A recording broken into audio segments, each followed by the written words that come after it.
കേരള സർക്കാരിന്റെ തൊഴിൽ നൈപുണ്യ വകുപ്പിന് കീഴിൽ പ്രവർത്തിക്കുന്ന ഒഡെപെക് അന്താരാഷ്ട്ര വിദ്യാഭ്യാസ എക്സ്പോ സംഘടിപ്പിക്കുന്നു. തിരുവനന്തപുരം, എറണാകുളം ജില്ലകളിൽ ഫെബ്രുവരി 21, 22 തീയതികളിൽ രാവിലെ 9 മണി മുതൽ വൈകുന്നേരം 4 മണി വരെയാണ് സ്റ്റഡി എബ്രോഡ് എക്സ്പോ നടക്കുക. തിരുവനന്തപുരം ഡിമോറ ഹോട്ടലിലും എറണാകുളം റാഡിസൺ ബ്ലൂ ഹോട്ടലിലുമാണ് എക്സ്പോ നടക്കുന്നത്. പ്രവേശനം സൗജന്യമാണ്. Australia, England, Ireland, UAE, Malaysia, Singapore, Italy, USA എന്നീ രാജ്യങ്ങളിൽ നിന്നുള്ള 30-ലധികം സർവകലാശാലകളുടെ പ്രതിനിധികൾ എക്സ്പോയിൽ പങ്കെടുക്കും. ഒഡെപെക്കിന്റെ ഔദ്യോഗിക വെബ്സൈറ്റ് വഴി രജിസ്ട്രേഷൻ സാധ്യമാണ്.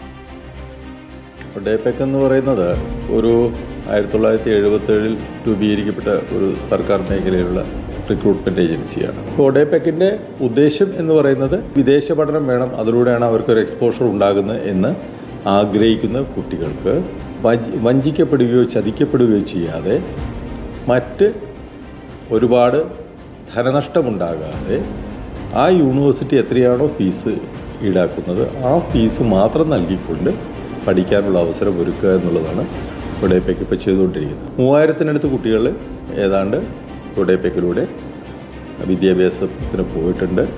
വിദ്യാഭ്യാസം കഴിഞ്ഞ് തിരിച്ചെത്തിയവരുണ്ട്. അവർക്കെല്ലാം ഒഡെപെക്കിനെ കുറിച്ച് നല്ല അഭിപ്രായമാണ്.